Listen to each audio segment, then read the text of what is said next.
Santiago Murillo, seen at many U of A games, passionately dressed in old school Wildcat gear, some cases Stanford, where he's an alum as well. Well, he's had a passion for science since he was a kid. At the age of 16, Murillo played a part in a published science experiment that gave way to the use of liquid medication that helped prevent extensive surgeries to patients suffering from various pancreatic ailments. That's right, still at Pueblo High School. And get this, along with his mentor at the VA hospital, Margarito Chavez, Murillo says the work received honorable mention from the Nobel Committee in both medicine and science. And now, 30 years later, he's gone from the projects to Davis-Monthan Air Force Base in Tucson to flights to Antarctica and back once again. This C-30 taking off from Davis-Monthan Air Force Base was sponsored by the National Geographic Foundation, with the group taking part in a science expedition and resupply mission to Antarctica. Also on board, I was contributing to something. Pueblo, Stanford, and U of A alum Santiago Tamahawk Murillo and a handful of scientists studying the effects of global climate change. Humanity is in complete denial as to the damages that we're doing to our planet. Unfortunately, we don't live long enough to notice the changes, the irreversible damages that we're doing to our very own planet. That's why Murillo joined scientists from 32 nations in these expeditions to the South Pole.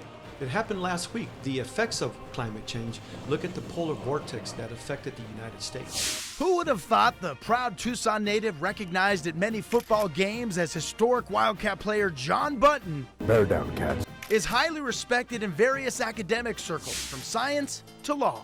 Of the nearly 7.5 billion people on planet Earth, Murillo is just one of around 11,000 living members of the National Geographic Society.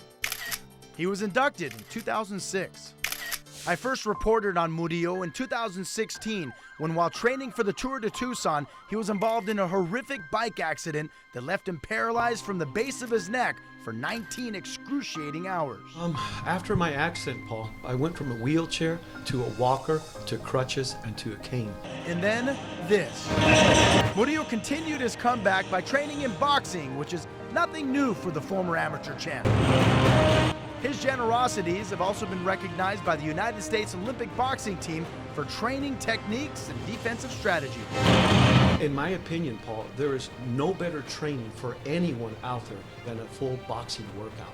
Yes, this is the story of Murillo's improbable comeback from all his extensive bodily injuries, multiple surgeries to his body, mouth, and eye. My God, it was frightening, to be quite honest with you.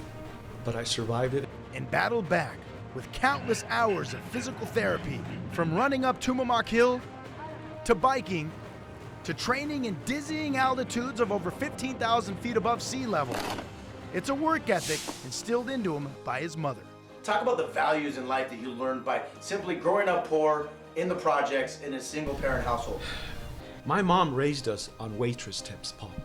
Taught me never to give up, never to ever quit. For Murillo, it all traces back to that boy who grew up in the Tucson projects and went on to be a Wildcat super fan, recovering from a super setback that only briefly derailed his mission of helping save planet Earth. I did whatever it took for the advancement of science. Hey, in spite of all he's doing in his quest to increase awareness and saving our environment, Murillo tells me his greatest accomplishment was teaching his mother, affectionately known as Mama Tamahawk, how to read and write in 2 languages. Murillo also helped his mother accomplish a lifelong dream. That's get her GED. Santiago Tamahawk Murillo defines perseverance and tenacity. You can't measure the heart of a volunteer, that's for sure. And hey, trust me, I've seen that tenacity and that heart in person firsthand. Good job, Mr. Murillo. I'm Paul Cicala, reporting for News 4 Tucson.